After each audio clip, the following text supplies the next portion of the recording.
there. Welcome to the latest edition of the In the Huddle podcast. We appreciate you guys tuning in as always. Check out all things NFL. You can find us across all the different platforms, YouTube.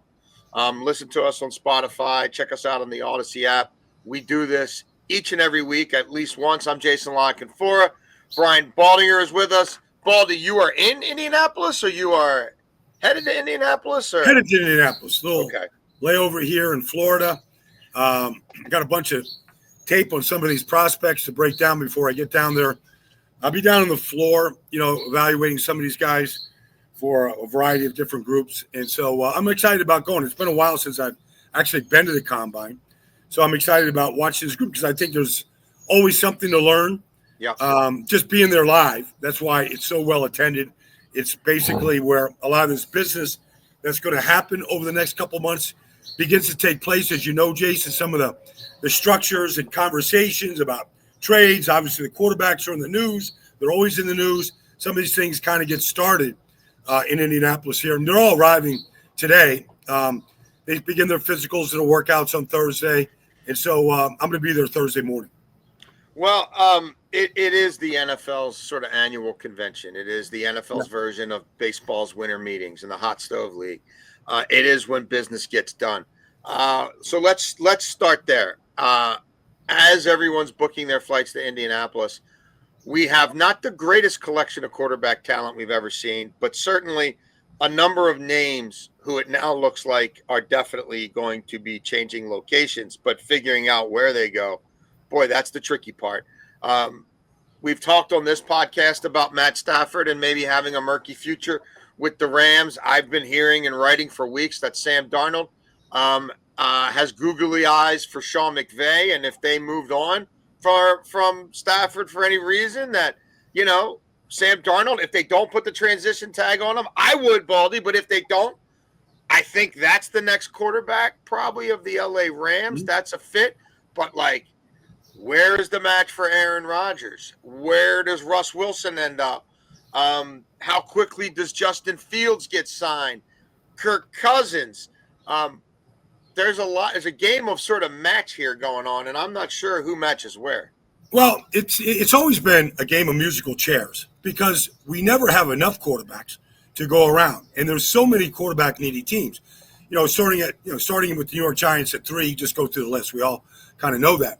But I feel like at the very top of the list of this group is Stafford and, along with Sam Darnold. I feel like Stafford, it looks to me, Jason, you've been writing about it, but it looks to me like this is a real money issue. He's right now, there's 10 quarterbacks, I believe, maybe it's 9, Jason, that are making north of $50 million. Yes. And Stafford wants to be in that group, and he's not anywhere near it. Yeah. So I don't see the Rams holding on to it right now. No. And so they're going to need a quarterback, period. And Darnold makes all the sense. I remember when Sam was in San Francisco for that year, and I was around him a little bit. I mean, he fell in love with the Kyle Shanahan system, fell in love with it. Everything about how you practice, where the emphasis is taking place, the offense, the input of him in the offense. I feel like after you go to San Francisco for a year, you watch Brock Purdy excel. You watch the way Kyle Shanahan runs the practice. You then go to Minnesota, and you have this breakout year, and you watch how Kevin O'Connell operates. To me, it all goes back to Sean McVay. I mean, This is his tree. It would make all the sense in the world. I feel like they could almost pick up where Stafford left off with Sam Darnold. This is a question of Les Snead, Sean McVay, figuring out the finances, and they're as good as anybody at doing that. So, if you want to just start moving the pieces around, if Minnesota doesn't franchise tag, and they feel like J.J. McCarthy is ready to go, then, we don't have to pony up the $40+ million in Minnesota for the year. Sam could be happy with the Rams, and then this whole machination of, the wheels are spinning, the Ferris wheel of quarterbacks, where's the next one to get off? This much we know. The Rams are not stupid. When they went through this with Jared Goff, they knew, the Aaron Rodgers thing's deteriorating in Green Bay, right? And Stafford had been quasi-available for already a year. You knew that Detroit had kind of done their last big deal with him.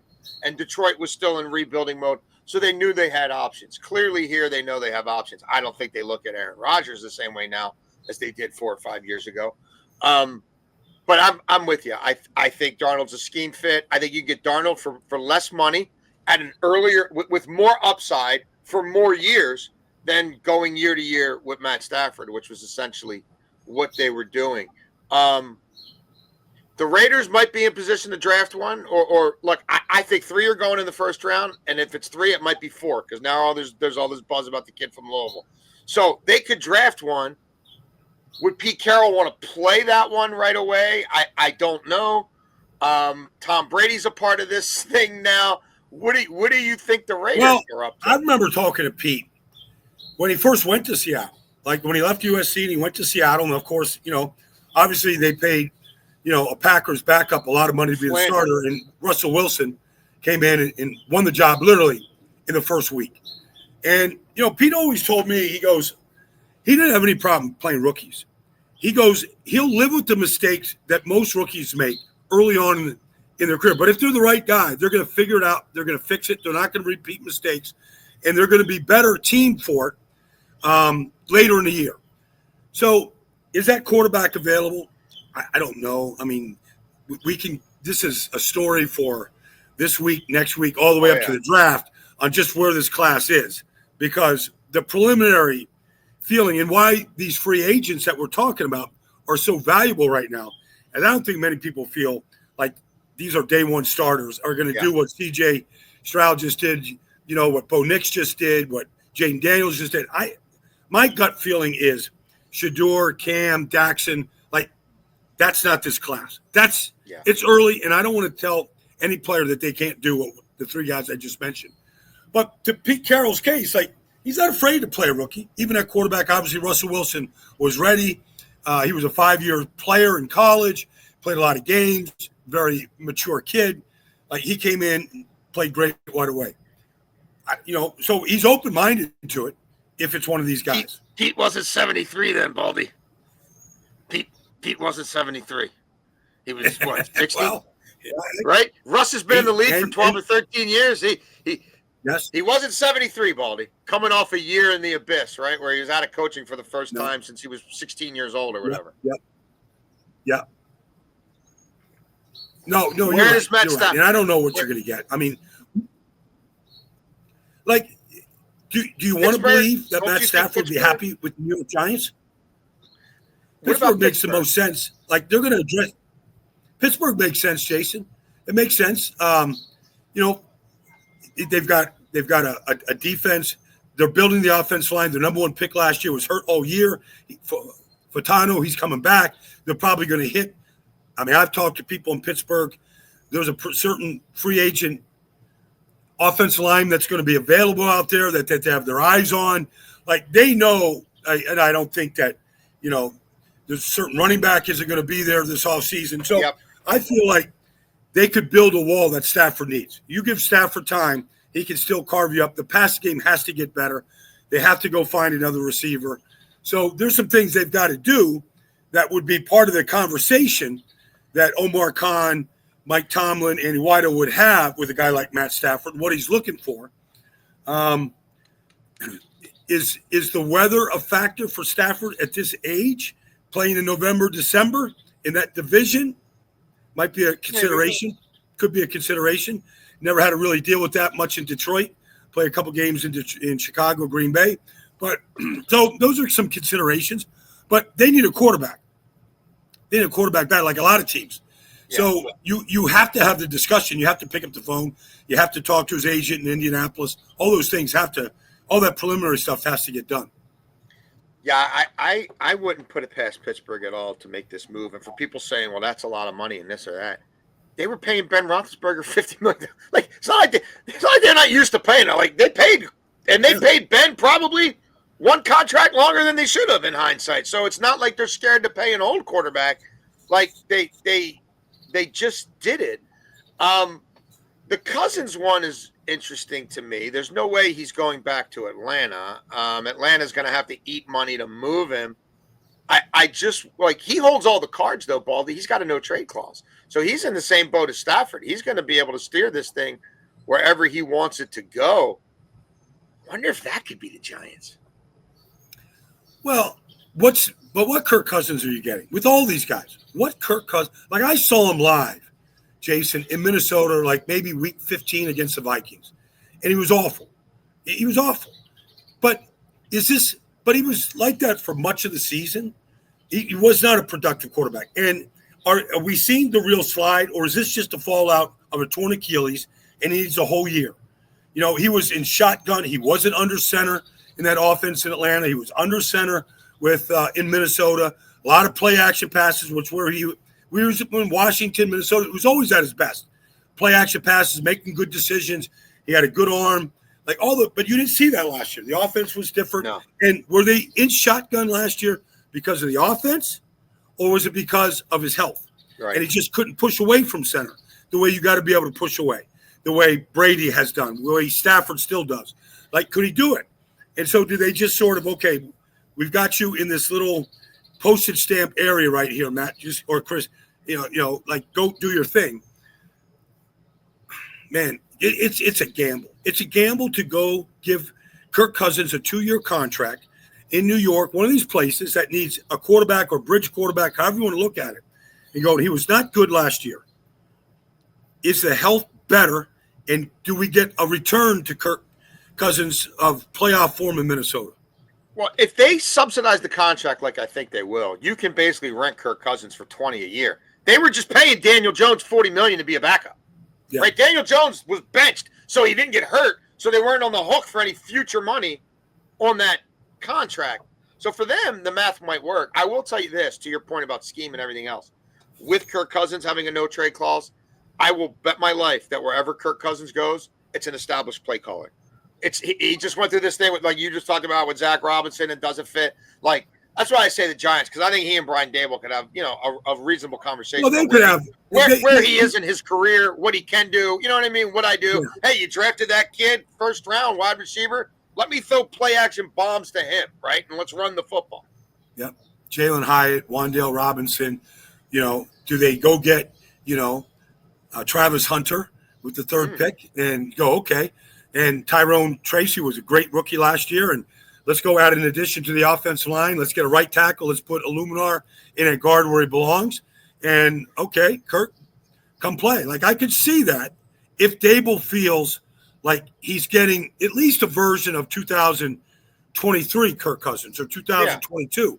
Yeah. If you had a pretty good feeling you could get that version of Kirk, that would be a good landing spot. I have trouble with the Aaron Rodgers one. The one that I kind of can sell myself on, if it's not the Raiders. Tennessee. Like, trying to get a stadium built, they're kind of like, aren't they one of the most anonymous teams? Like, I'm just trying to think like an owner, right? Because ultimately he's got to convince a billionaire. Like, this isn't just a football decision. Like, you got to get the owner on board. We're going to bring this guy in our building. Yeah. So could he sweet talk their ownership group into saying, I'll be a perfect fit in Nashville. New York was a cesspool. This is the smallest media.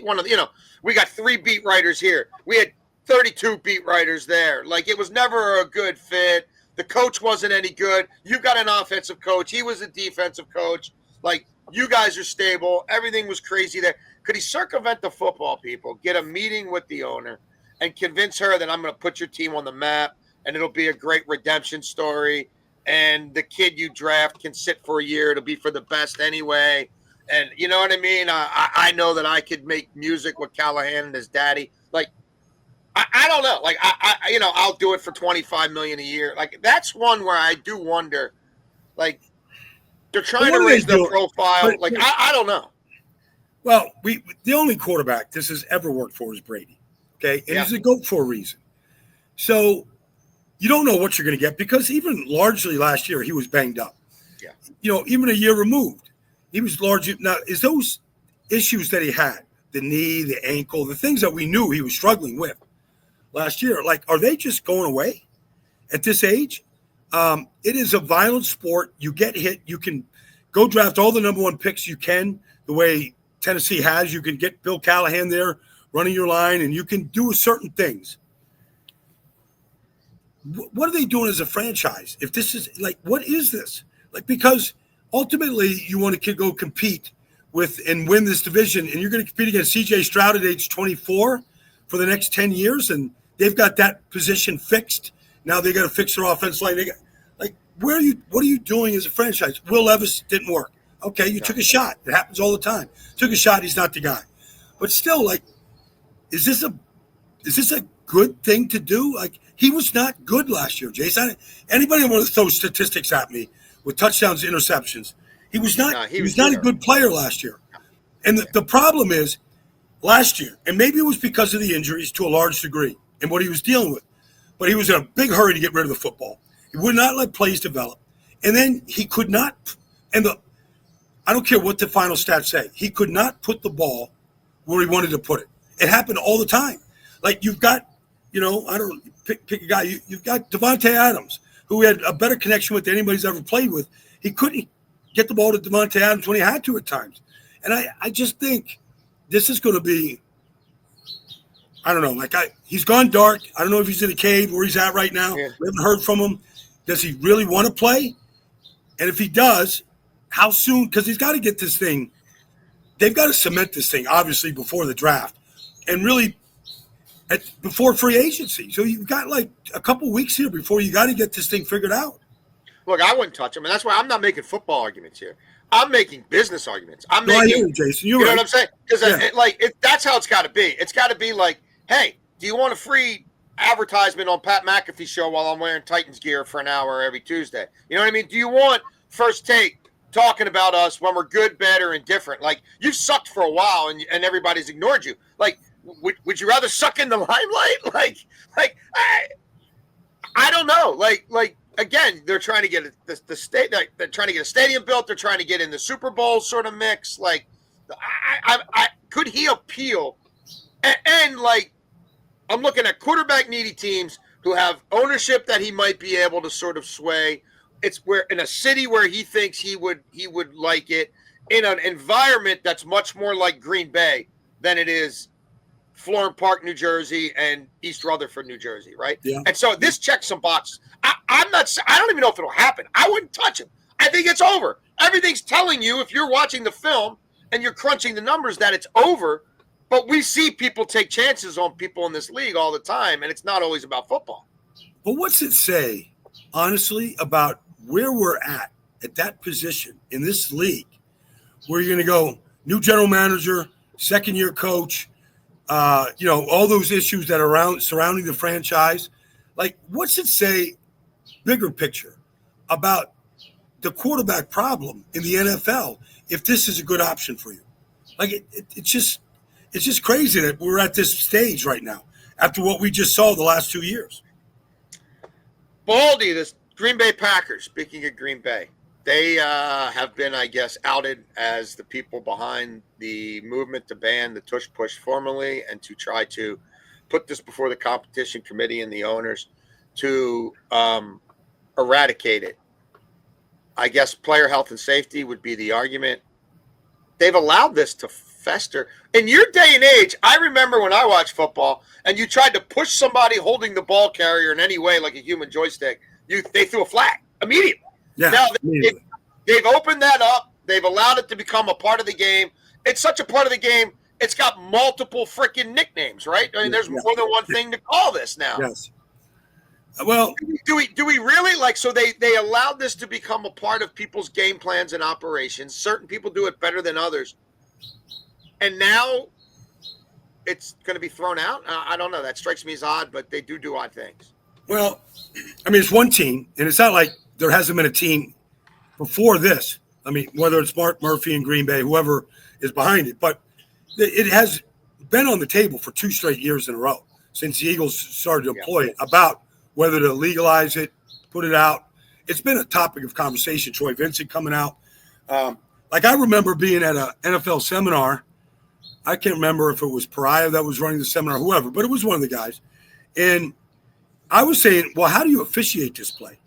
And they're like, well, we've really studied it hard. And as soon as the quarterback or the ball carrier, whether it's Mark Andrews in Baltimore, whoever might be doing it, as soon as they start going sideways, we blow the whistle. We blow it dead. Well, it's almost impossible to officiate where to blow it dead. We're still unsure whether Josh Allen got the first down or didn't get the first down. Right. The irony about if it's Green Bay, and we believe it's Green Bay, the irony is Green Bay stopped it twice this year in Brazil. They stopped the play. Like nobody else had that kind of success. But, other teams have tried it. They don't really understand how to coach it. It's a difficult play to coach because you can't really practice it. So the Eagles have more work at it than anybody. And, they transitioned from J.C. Kelsey to Cam Jurgens doing it. So it's more than just a center. I remember talking to Jeff Stoutland, the offensive line coach of Philadelphia, about the play. And he was his comeback to me was, Baldy, when we had Carson Wentz, we were 36 to 38 on quarterback sneaks. Like, we know how to coach the short yardage plays. Basically, what he was telling me. We don't, if they eliminate the tush push, we'll just coach the quarterback sneak the way Carson ran it. So I just think I think it's a play that honestly, if they outlaw it won't bother me at all. I don't really like it. I like a team really earning the first down. Tom Brady was probably the best short yardage goal line quarterback of all time, whether he was sneaking it behind the guard or jumping over the top. Like, he was the best. And there was strategy to what he did to be the best, whether he was going against the Ravens and Ray Lewis or whatever. So I do think you lose some of that strategy. And Drew Brees was great at it. And Sean Payton knew how Drew Brees to get a yard. He knew how to get a yard. I just think some teams are just poorly coached, period. Yeah. And they might be one of those teams that says, let's eliminate it, So I think it's like we're doing right here. It's open to discussion. But the Eagles have perfected it. Now Saquon Barkley can, bench press or squat 700 pounds, and so can, Jalen Hurts, and together like that. Those are two offensive linemen helping to push. Finally, Baldy, one last controversy, or for me, faux controversy. Who's going to do what at the combine? Oh, we obsess about this. This is a whole cottage industry now, reporting on who's going to do what. As far as I can tell, this CBA has a jerry rig, so these kids have to stay in school for basically 3 years as a minor league to the NFL. You've got all that game film on them. You're going to be able to bring 30 of them into your building. You're going to go visit them on their campuses. You're going to go to all their pro days. Your medical people are still going to be able to put their hands all over them in Indianapolis. Like, do we really care now if Shedeur Sanders runs a scripted set of exercises in Indianapolis, but only does them in Colorado? Like, is this really a thing? Well, when C.J. Mosley goes out there and throws the football like he did, it is. When Jordan Davis runs the way he did, it is. When Xavier Worthy breaks the record, it creates a buzz. And I feel like that's what we're looking for. We're just looking for some guy that's going to vertical jump, David Thompson type numbers, 45 inches. And we're gonna just celebrate, some things like that. Behind the scenes, the interviews, I think, are all staged. I don't know how much you actually get. The medical is important. But I would say there are some measurables that really do apply to the NFL. If you watch Joe Thuney play left tackle in the Super Bowl, he got exposed. Yeah. He's a guard. He's got the arm length of a guard. Even when a rookie like Jalen Hunt hits him with the long arm, his arms are too short to combat it, and down goes Mahomes. So there are certain things. Like, I'm not a big combine guy. I don't really care about a lot of the some of the actual drills don't make any sense to me. To start a defensive lineman on his back or an offensive lineman on his back makes no sense to me at all. None. Like, the drill doesn't transfer at all. So there's certain things that they do that I just go, okay, I mean, that's just show. It's just TV. It's made for TV. Rich will do it, and Daniel Jeremiah will do a great job. Yes. For the NFL Network, analyzing it. And they have all their graphics to watch Rich run this 40-yard dash against some, Daryl Grant or whatever. So there's a place for it. But it's not gonna go away though. It's not going away. No. It's not going away. I just think there's so many different ways to scout and evaluate these kids. Yes, there is. Like we obsess about some baloney stuff. But anyway, Baldy was on his way to Indianapolis. We will check in with him from there next week. We'll continue to talk about all the hot topics in this league that never rests throughout the offseason. Again, you can check us out on basically any platform that audio is available. You can watch every episode on YouTube. You can go back and watch old episodes and see how smart or not so smart we turned out to be. We appreciate you checking us out as always, and we'll kick it with you next week again on the In the Huddle podcast.